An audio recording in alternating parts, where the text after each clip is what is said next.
Apaan? Aku tadi dapat WA dari Arsa sama Rara. Katanya mereka mau kesini. Ngapain kesini? Katanya mereka mau bahas tentang pengelolaan sampah di BC gitu, Rel. Yang kita lakuin kemarin. Iya, kayak yang pas kita ngusulin ke Dewan Pengasuh. Terus gitulah pokoknya. Kapan kesininya? Nanti kayaknya. Tapi kita mau bahas apa aja, Rel, emang?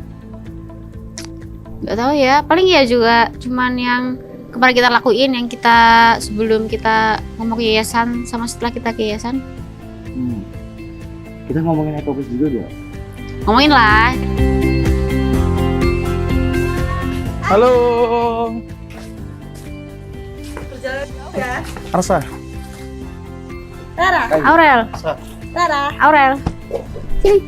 Oke. Langsung sini aja. Dadah. Pojok sana, Ta.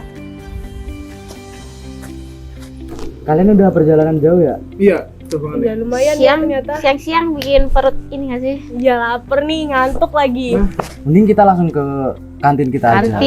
Kantin kita. Jadi tapi habis itu jadi ngomongin masalah sampah. Jadi Iya, makan dulu baru Oke. mikir. Oke, let's go. Oke. Gimana nih? Nah, kita tunjukin. Oke. Yuk, Jajain ya, Ta. Mbak mau. Jauh nggak ya kantinnya? Enggak sih, deket kok.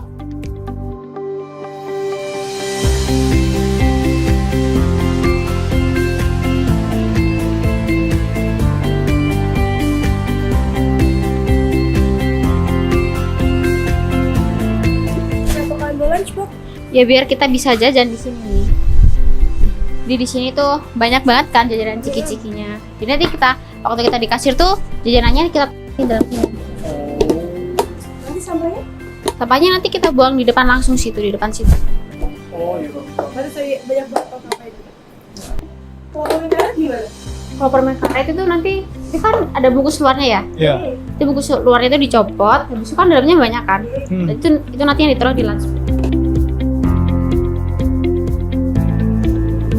Oh, berarti di sini harus pakai lunchbox sendiri ya? Iya. Terus tadi yang di komputer tuh apa? Apa ya? Yang tadi Oh, ini. program di komputer ya, yang Itu dari komputer. Free. Fingerprint. Iya, itu jadi nanti kita kalau jajan pakai aplikasi itu di situ. Baru tahu dan baru lihat. Kalian lapar makan aja. Ini makan. Oh iya. Ih, buka dulu. Oh, nih. Oke, tunggu satu ya. Iya. Thank you. Ngobrolnya dilanjutin di kelas aja. Oke, boleh. Yuk. Panas di sini. Iya. Makasih ya makanannya. Oke.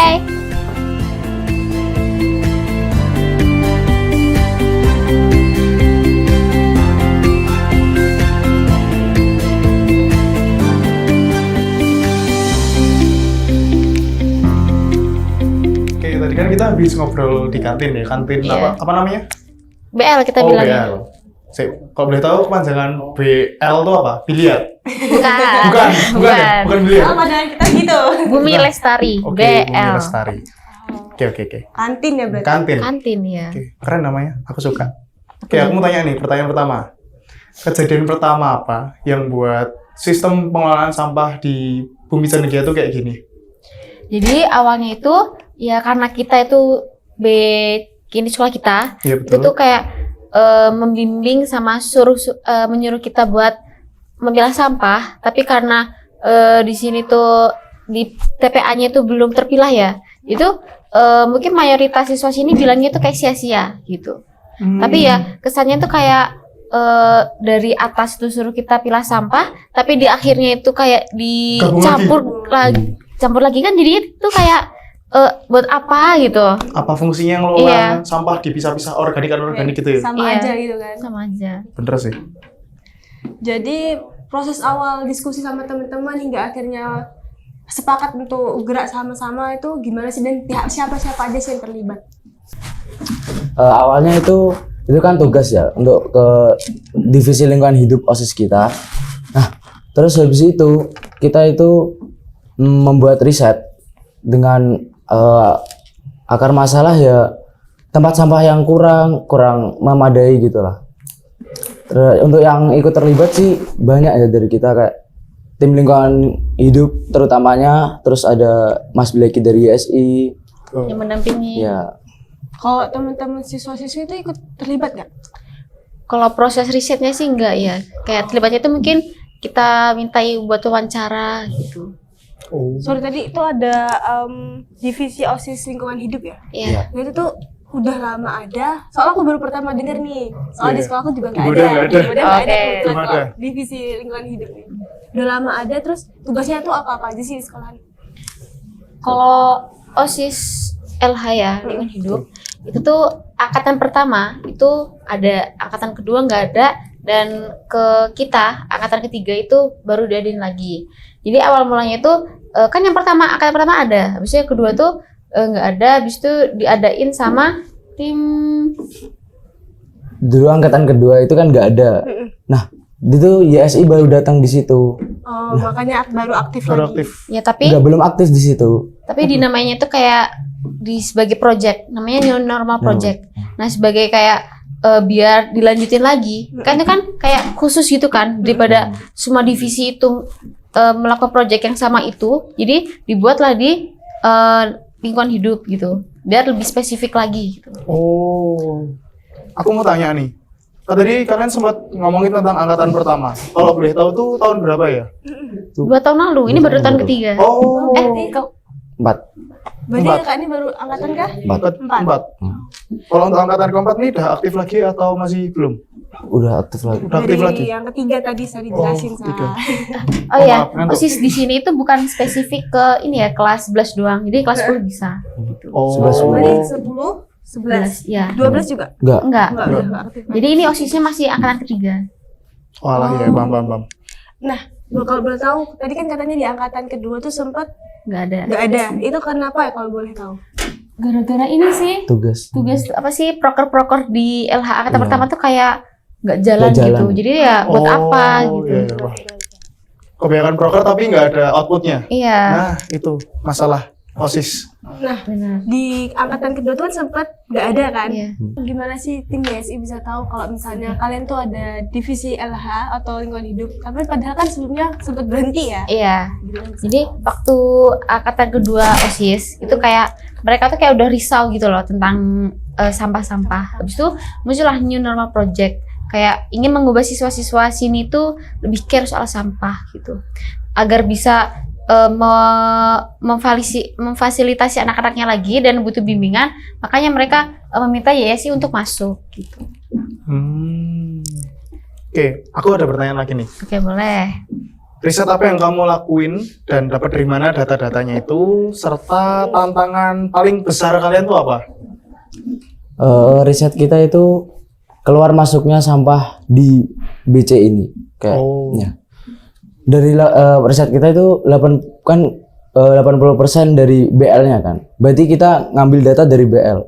20% itu dari luar lah, kayak contoh mereka sambangan dapat jajan. Nah, gitu. Itu kan dari luar. Kita nggak tahu dari luar tuh. Iya. Gitu.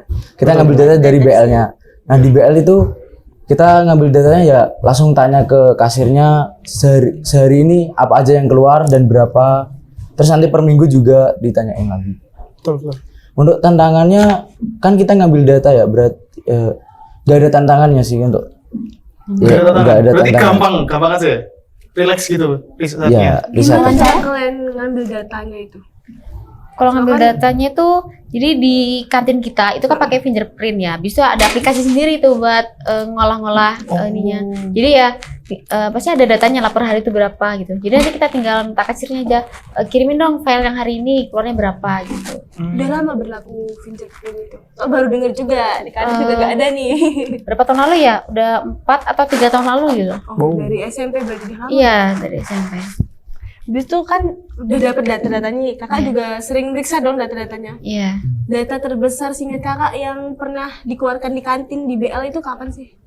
Bukan kapan sih, berapa datanya? Sampah botol Sampah botol. plastik sih. Sampah botol plastik. Hampir 400 per 400. minggu. 400 botol 400 botol per minggu. per minggu. Banyak banget itu. Asik. Terus selain itu tuh ada top 2-nya, yaitu top 1 ya. Top 2-nya tuh ada plastik Mika hampir 200 per minggu. Nikah. Iya. Mika 200. buat Mika jajan-jajan gitu. Oh, iya, jajanan pasar tahu, gitu iya, loh, tahu. jajanan Iya. pasar. Bungkus nasi goreng Iya, gitu. tahu. Iya, 200. hampir 200. Sekolah kita berapa ya? Aduh. Kita nih. Kayak lebih deh. Lebih Next, dari ngitung. 200. Ya, di sini ngitung ya. Di sini. Satu-satu. No dong. Apa ya? Kita ikut juga harus ada fingerprint. Fingerprint. Nah, harus ada tuh. Di sini minta. Habis ini minta. Iya. Minta. Iya. Kamu banget ya. Ya, Minta. langsung bisa ya. Nggak bisa. Oke, lanjut. Nah, ternyata aku nih ada pertanyaan lagi nih. Dari pembahasan kita tadi, aku nih kepo deh tentang kebijakan apa saja sih yang berlaku selain tadi mengganti botol-botol plastik dengan botol minum dan lunchbox. Kira-kira kebijakan lain apa sih yang dilakukan sama pihak BC dan teman-teman? Jadi sebelum kebijakan itu ini ya udah ada, itu kita tuh awalnya tuh kan kasih saran dulu dari kita. Sebaiknya tuh BC itu harusnya kayak gimana gitu. Jadi yang kita usulin itu pertama tuh infrastruktur yang memadai dan menarik gitu. Terus yang kedua itu harus ada standar jajan yang masuk di kantin kita. Gitu. Terus yang ketiga tuh mengatur snack gitu ketika ada acara-acara di sini. Soalnya kalau ada acara di sini tuh box ini loh, box makanan gitu. Styrofoam. Itu tuh kayak menumpuk gitu. Terus habis itu yang keempat itu ini ada agen. Kita melahirkan sebuah agen namanya Ekopis. Ekopis. Ekopis. Baru denger sih aku. Apa itu gimana? Jelasin dong. Nah, Ekopis itu kebentuknya ya. Kebentuknya itu dari apa namanya? Solusi dari masalah kita kan. Yang tadi kan itu solusi dan kita itu didukung juga oleh P3M. P3M. P3M. Apa itu? PPPM. Ya, itu kayak pengelolaan pesantren gitu lah Oh. dari luar. Nah, kita kan pertamanya pengen Ekopis itu cuma dari SMA doang kan. Cuma 10 orang, 15 orang. Nah, tapi P3M itu pengen buat organisasi 50 orang buat ngelola semua BC ini. Jadi ya sekalian aja, gak usah pisah-pisah 50 orang itu. Nah, tugasnya itu ada apa aja lah? Jadi karena tadi itu kita sebutinnya itu fisik ya, kayak infrastrukturnya, habis itu harus ada standar. Betul. Jadi selain karena faktor-faktor yang nyata, kita juga ada namanya faktor sosial. Jadi Ekopis itu salah satu solusi dari faktor sosial. Jadi kayak dia tuh bakal mempengaruhi teman-temannya agar dia membuang sampah, karena dia tujuannya untuk mempengaruhi. Jadi yang jelas dia harus namanya memberi contoh. Makanya sebelum Ekopis itu lahir, nanti ada apa sih bimbingan dulu gitu. Betul. Oke, aku mau tanya nih. Kan tadi kakak sempat nyebutin tentang standar makanan. Nah, standar makanan yang oke untuk di BC itu gimana sih?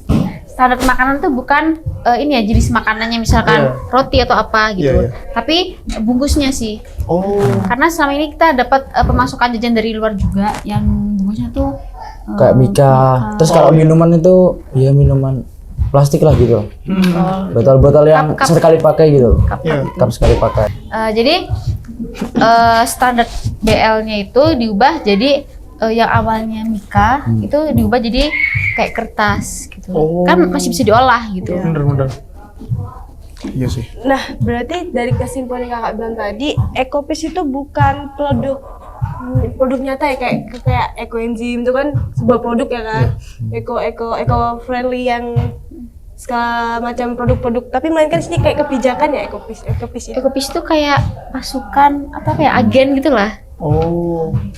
Kita diberi kayak banyak apa ya tugas, ya disuruh buat ekoenzim tapi itu nggak jalan aja gitu. Di sini nggak bisa lah Oh. buat produknya. Terus juga Ekopis itu juga yang megang bank sampah sekolah. Ya, di sini mau ada bank sampahnya gitu kan. Kan di kelas berapa yang jual yang ngumpulin sampah terus dijual buat kas angkatan gitu.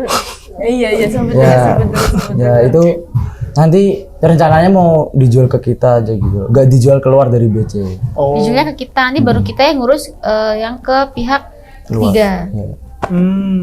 Berarti Ekopis itu bukan suatu Produk. tapi suatu komunitas. Iya. Oh iya, paham. Karena sebenarnya kalau soal sampah itu faktor sosial itu juga mempengaruhi. Benar. betul. Betul. Kesadaran diri. Sudah Nah, berarti dari tadi 4 ya yang kakak sarankan ke sana ya. Dari 4 itu apakah diterima semua atau disaring lagi? Awalnya sih kita kira tuh bakal ditolak ya yang standar BL itu. Karena takutnya merugikan pihak sana. Ya, Tapi itu BL-nya. Iya, tapi ternyata waktu itu tuh ini ya sih diterima apa sih? Mereka malah tertarik soal itu sama Ecopis gitu. Jadinya kebijakan-kebijakan yang kita minta itu untungnya diterima semua. Semua diterima. Semua diterima. Oke. Program-program yang berjalan apa nih Kak kira-kira? Kayak mungkin ada bersih lingkungan di hari tertentu atau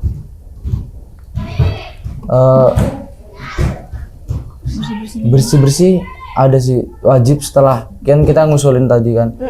Itu yang aslinya proker kita di OSIS tapi dibuat wajib di hari Jumat. di pagi hari? Jumat Iya, di pagi. Namanya apa tuh Kak programnya?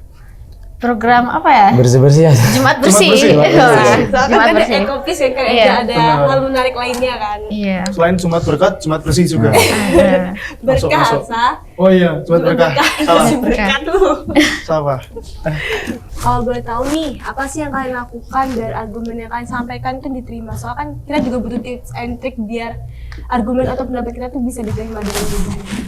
Jadi tuh kita kan awalnya melakukan wawancara. Jadi kita tuh nggak cuman ambil sudut pandang di kita aja. Kita ambil sudut pandang dari siswa-siswi SMP, SMA, sama ada tim kebersihan juga ada keluh kesah mereka. Terus sama ada guru juga keluh kesah mereka tuh gimana. Jadi kita sampaikan semua argumen-argumen kita itu jadi satu, kita kayak jadi poin-poin lah gitu. Terus nanti kita baru sampaikan ke yayasan gitu. Dan juga riset kita didukung dengan 4 nilai poin BC. 4 nilai BC yang pertama itu ada Cinta Cinta kepada diri diri sendiri, sendiri, cinta kepada alam, cinta kepada orang lain, orang lain. sama cinta kepada Tuhan. Oke, 4 Jadi, itu ya. Iya, jadi kita yayasan tuh minta kita untuk meinikan yang cinta kepada lingkungan alam gitu. Jadi ya masa BC sendiri buat cinta kepada alam tapi nyatanya nggak cinta gitu kan. Bener-bener. Iya. Apalagi tadi sampahnya kan botolnya 400. Nah kalau boleh tahu tuh perbandingan muridnya berapa di BC? BC keseluruhan ya SMP sama SMA tuh 250. Belum lagi nanti ketambahan sama guru-guru juga. Oh. Berarti 400 botol tuh cuma untuk 250-an orang. Iya, itu udah 300 include kalau itu kan. SMP sama SMA ya. Jadi satu BC gitu. Wow. Seminggunya itu ya. Seminggu. Belum lagi nanti dikali 4 buat 1 Empat, bulan, 1 1 tahun. Iya, masih numpuk sih. Banyak. Ya, Keren. aja. Keren ya. Keren. Terus kalau boleh tahu gimana cara kalian presentasi ke dewan-dewan yayasan? Pasti ada dong masa-masa kalian mau presentasi itu gimana perasaan kalian, terus suatu hal apa yang sangat mengenang di hati kalian sampai sekarang? sebelum kita ke presentasi ke Dewan Pengasuh, kita kan latihan juga ke presentasi di depan YSI. Kita minta saran, apakah ini saran kita masuk, saran kita itu diterima enggak oleh Dewan Pengasuh. Terus habis itu kita bawa namanya presentasi di depan Dewan Pengasuh. Ya gara-gara kita udah latihan ya nggak ada tantangannya sih. Tapi untuk perasaan mungkin sebelum presentasi itu deg-degan lah. Soalnya kita juga bawa materi yang Berat agak ya? menyinggung, bukan ada menyinggung mereka lah. Menyinggung yayasan lagi. Iya. Langsung pusat. Kom pusat disenggol. Wah, deg-degan. Iyalah pasti. Nah, setelah kebijakan itu mulai dilakukan dan diterapkan, perubahan apa sih yang kalian lihat di lingkungan sekitar lingkungan sekolah yang kalian rasakan saat ini? Kalau dari lingkungan dulu ya, itu sih penyebaran sampahnya sih berkurang ya. Karena kemarin tuh kita mengusulkan sesuatu, terus hasilnya tuh jadinya tuh ketika kita jajan di BL di kantin, itu tuh siswa-siswi tuh harus membawa lunchbox sama botol minum. Oke, dari sisi Jadi- sendiri. Jadinya tuh ketika kita jajan di BL, contoh nih ya, contoh kita beli ciki gitu. Ketika di kasir, selain kita bayar, kita buka cikinya tuh di sana gitu. Jadi isinya tuh ditaruh di lunchbox, sampahnya dibuangnya tuh di kantin. Gitu. Oh. Jadi kalaupun kita nggak bisa mengurangi jumlah sampah, kita mengurangi penyebaran sampah itu. Terus habis itu kalau misalnya pribadi aku ya, aku tuh semakin melihat itu atasan sama guru-guru semua itu kayak lebih care gitu soal sampah, kayak ditekanin gitu loh. Lebih dipertegas peduli. lagi. Iya, dipertegas lagi. Nah, tadi kan berarti kalian nyerahin sampah plastik itu ke pihak kantin. Nah selain itu bahan itu buang kemana sih? Dibuang atau diolah lagi? Di kantin itu nanti itu dikumpulin, nanti ada diolah lagi sama pihak yang lain gitu. Oh. Itu kebersihan. Oke, aku ada pertanyaan nih. Kan sebelum program ini kan jumlah sampah tadi kan 400-an ya? Setelah program ini, Itu botol plastik aja. oh iya, sorry, botol plastik aja kan 400. Setelah program ini jumlah botol plastiknya menurunkah atau enggak sama sekali? Nah itu project kita setelah ini. Proyek setelah ini berarti? Jadi Iya. ada risetnya berarti? Ada. Jadi alasan siswa-siswi sini tuh beli botol apa sih? Iya, iya. Air minum kemasan botol itu karena selain praktis dia juga dingin. Oh, Jadi iya bener kita sih. highlight yang dinginnya. Nah, habis itu kita jadi itu menyediakan dispenser di dekat kantin. Oh. Jadi nanti mereka milih-milih tuh di sana antara mau beli yang praktis atau mereka pakai botol sendiri-sendiri untuk ambil yang dingin di dispenser. Dan dispenser tuh bayar nggak?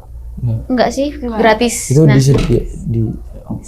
Disediain. kita dibantu oleh UGM. Oh. gitu.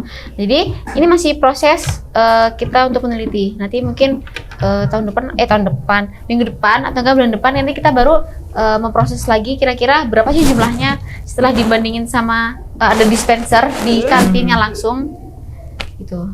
Tapi data terakhir yang kalian lihat, khususnya botol plastik yang tadi awal 400, data terakhir yang kalian lihat berapa sih?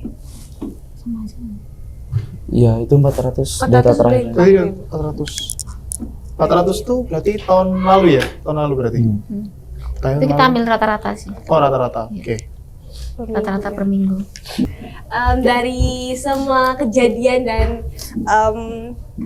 alur cerita kalian dengan kalian memaparkan argumen di depan yayasan, itu mulai dibangun kebijakan, pelajaran apa sih yang kalian dapatkan?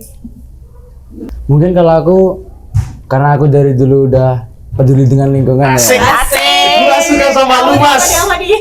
Jadi ya, walaupun kita nggak bisa berkontribusi yang besar ya, kontribusi yang kecil aja gitu loh, Kak. Betul. Membuang sampah dengan memilah aja. Betul. Ya, gitu aja sih. Pesannya itu. Oke. Kesannya Kesan, perasaan. Pesan-pesan Pak, jadi satu gitu. gak ada kayaknya udah mau nyampein nih. Kata-kata hari ini, Mas. nggak ada kayaknya kata-kata hari ini. Nggak ada, yaudah. Besok ada kayaknya. Bisa ada. Besok ada. Bisa ada. Iya, ada. Gimana, Mas? Gimana kata-katanya, Mas? Masih ketinggalan. Ketinggalan. Oke. Betul. Kalau kata orang Jawa ya, Mas. Alon-alon asal kelakon. Nah, betul. Oke, jadi teman-teman, ternyata di Bumi Cendekia ini aku dapat banyak kesimpulan, teman-teman. Yang pertama ada yang namanya Ecopis. Nah, Ecopis itu kayak suatu agen yang membawahi tentang lingkungan hidup. Selain itu ada yang namanya OSIS LH, OSIS Lingkungan Hidup. Itu menurutku keren. Kenapa? Karena aku juga seorang anggota OSIS dan di SMA aku, di SMA Bogri 2 Yogyakarta tuh nggak ada yang namanya OSIS Lingkungan Hidup. Belum Dan, ada. Ya, Dan belum mungkin ada. Setelah ini bisa jadi ada ya. Setelah ini mungkin bisa jadi ada. Mungkin. Kalau kepala sekolah, aduh jangan kepala sekolah. Ya semoga kepala sekolah mengizinkan ya guys. Oke, berikutnya Rara deh. Kalau dari pembicaraan kita dari ini, aku dapat beberapa poin di mana ternyata dengan kita kepo-kepo ke sekolah itu kita bisa dapat pengetahuan baru loh. Dengan contoh yang salah satunya, aku baru tahu namanya ada fingerprint ya. Iya, fingerprint. Jadi kayak jajan kita tuh udah terstruktur banget. Kita nggak bakal nanya namanya boros tuh nggak bakal. Terus untuk sampah, di mana sampah plastik itu cukup meresahkan dan kita harus mencari jalan keluarnya, terutama untuk diri kita sendiri agar biar kita bisa membatasi dan lebih peduli mempedulikan lingkungan sekitar yang ada. Sekian sih, segitu aja. Makasih.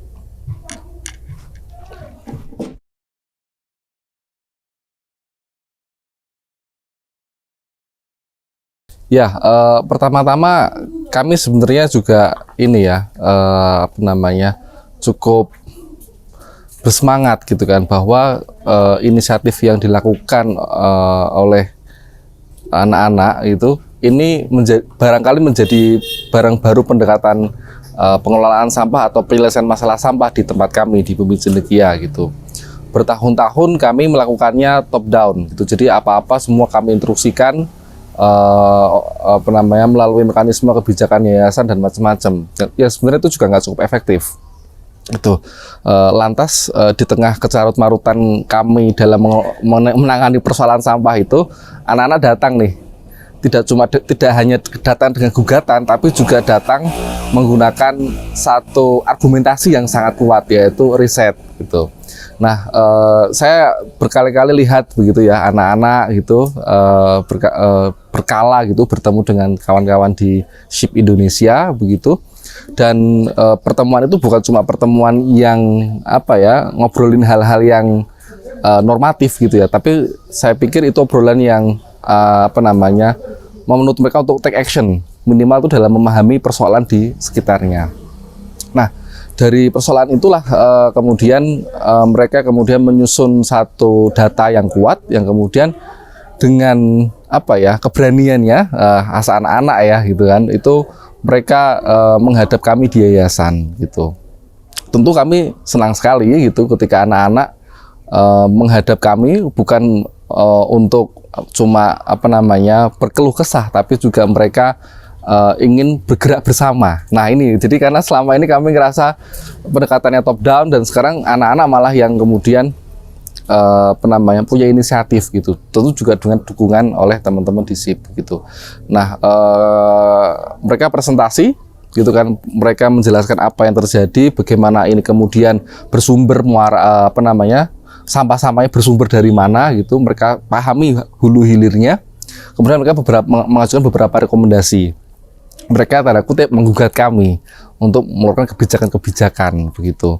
Nah, yang kemudian lahir beberapa kebijakan, misalnya kami melarang setiap plastik itu keluar dari kantin kami gitu. Kemudian juga mendorong semua penjual-penjual lokal gitu untuk apa namanya mengganti kemasannya. Begitu. Tentu kebijakan ini masih terus perlu kami kawal, kami evaluasi kembali gitu, karena memang pada evaluasi yang kami selenggarakan bersama anak-anak Ecopis ini, kami menemukan gitu kan, masih ada beberapa apa namanya kongruenan ya gitu kan. Oh, masih ada yang lolos ini gitu. Jadi memang anak-anak juga kadang, Pak, kami agak kewalahan juga, Pak gitu. Nah, kami juga sekarang sedang membangun apa namanya pembagian otoritas yang pas itu bagaimana sih gitu kan. Dulu otoritasnya full oleh yayasan gitu, nggak berhasil. Kemudian otoritasnya sekarang mau dipenuhkan di anak juga nggak berhasil gitu. Nah, mungkin memang kami harus berbagi otoritas gitu kan. Nah, ini yang sedang kami coba apa namanya akan evaluasi dan akan kerjakan gitu kan. Jadi kami lihat natural sebulan pertama itu dulu bisa clear gitu kan. Tapi setelah itu kan anak-anak itu kembali ke habitnya karena mungkin pengawalannya jadi lemah begitu. Dan tapi anak-anak punya saya pikir terutama anak-anak Ecopis ya, itu punya kepekaan memahami problem itu. Jadi problem perilaku itu mereka juga sadari gitu kan. Nggak mudah ya, Pak, ternyata gitu. Jadi saya tuh senangnya karena minimal tuh mereka punya kesimpulan ya, ternyata mengubah masyarakat kecil ini gitu itu nggak mudah gitu. ya, tapi jangan menyerah, saya bilang begitu. Ayo kita meeting lagi, kita cari rumus yang baru lagi, pokoknya cari rumus terus gitu kan. Jangan kita sudah nyoba ini nggak berhasil gitu kan, kita menyerah, berpangku tangan gitu. Kita coba lagi begitu. Ya, saya pikir ini ya, ketika kita kasih kepercayaan ya, kita kasih trust kepada anak untuk apa namanya, mereka tidak cuma menjadi penonton pada krisis-krisis yang terjadi, tapi juga menjadi aktor perubah ya gitu kan. Itu berdampak sekali karena isu itu menjadi lebih gampang untuk apa namanya digelontorkan pada antar mereka gitu ya.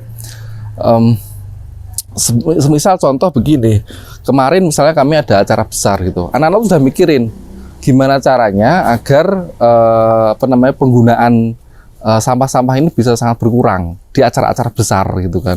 Meskipun pada kenyataannya mereka juga digempur oleh apa namanya ketidakberdayaan mereka dalam mengelola, tapi mereka tuh sudah concern gitu loh. Jadi ya begitu gitu kan. Kadang-kadang apa namanya kita anak-anak saya selalu mencoba untuk menumbuhkan optimisnya mereka gitu kan. Pak, kita tuh selalu nyoba ini itu tapi kok nggak berhasil Pak gitu kan. Ya nggak apa-apa, yang paling penting dari proses kita ini adalah selain perubahan itu sendiri adalah kesimpulan kita gitu. Kesimpulan itu juga sebuah hasil gitu kan. Tapi jangan pernah berhenti gitu kan. Mari coba lagi gitu. Bagaimana cara kalian mendorong kebijakan di pesantren ini? Saya pikir itu hal yang sangat mahal yang kalian miliki gitu kan. Kalian melakukan advokasi, kalian ketemu dengan stakeholder, presentasi apa yang bisa dilakukan gitu kan.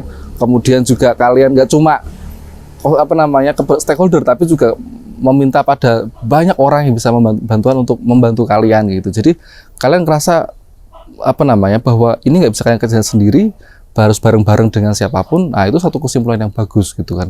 Tinggal setelah ini kita perbagi terus gitu kan. Karena ini siklus belajar gitu. Jadi saya menganggap bahwa ya ini siklus belajar, bukan cuma kalau belajar biasanya di kelas, terutama di ujian sekolah-sekolah ini ya yang hanya basisnya materi dan tes gitu kan. Ya udah, anak belajar satu hal, ketika menghadapi tes gagal ya udah nilainya udah keluar gitu kan. Ini kan enggak gitu kan. Mereka belajar satu teori, satu pemahaman, diuji coba, diteskan, ternyata ada yang berhasil, ada yang enggak berhasilnya gitu kan. Ya ini kan bukan langsung dinilai 70, 60, 40 gitu kan. Tapi apa yang bisa pembelajarannya di situ. Kemudian ayo bagian gagal ini kita carikan rumus lagi gitu kan. Kita carikan solusi lagi sehingga yang tadinya nilainya 6 jadi 7, jadi 8, jadi 9 gitu. Kalau saya begitu gitu kan. Jadi justru bagi saya bagian dari program ini ya bersama SIP itu yang paling berarti adalah ketika anak-anak itu menjadi berani gitu kan, berani berpendapat, berani mengakui gitu kan bahwa mereka itu kadang tidak mampu, kadang butuh orang lain gitu kan, dan mereka juga punya kesadaran gitu kan bahwa kita tidak bisa terus hanya bergumam gitu. Kita memang perlu berubah, tapi untuk berubah itu kita juga butuh argumentasi yang sangat kuat gitu. Jadi mereka membangun argumentasi yang kuat, setelah itu melanjutkannya dengan gerakan. Nah, pilihan gerakan-gerakan ini ya kita bisa pilih-pilih ya gitu kan. Dengan apa yang dilakukan oleh anak-anak yang dibersamai oleh Yayasan SIP Indonesia, Kinder Mission Work, dan juga Pesantren Bumi Cendekia, saya pikir krisis-krisis yang sedang dialami oleh dunia ini, misalnya dalam krisis iklim, kita harus melihatnya sebagai sebuah optimisme di masa depan. Karena anak-anak sedari dini gitu diajak tidak cuma sebagai objek dari kebijakan, dari kenyataan gitu, tapi mereka juga diajak menjadi subjek. Mereka diajak untuk meneliti, memahami, berdiskusi, berdialog dengan siapapun itu, bahkan kemudian juga mengajukan proposal perubahan. Yang ini bagi saya menjadi miniatur ketika mereka nanti dewasa, mereka harus melakukan apa. Karena krisis ini bukan krisis yang bisa diselesaikan hari ini saja, tapi krisis yang mungkin baru berapa generasi kita akan selesai gitu. Dan apa yang kita lakukan hari ini adalah upaya kecil yang semoga selalu membesar dampaknya. Terpenting adalah pesan kita pada generasi ke depan bahwa jangan menyerah pada kenyataan-kenyataan yang ada. Gitu kan. Mari usahakan kenyataan-kenyataan baru bersama. Terima kasih.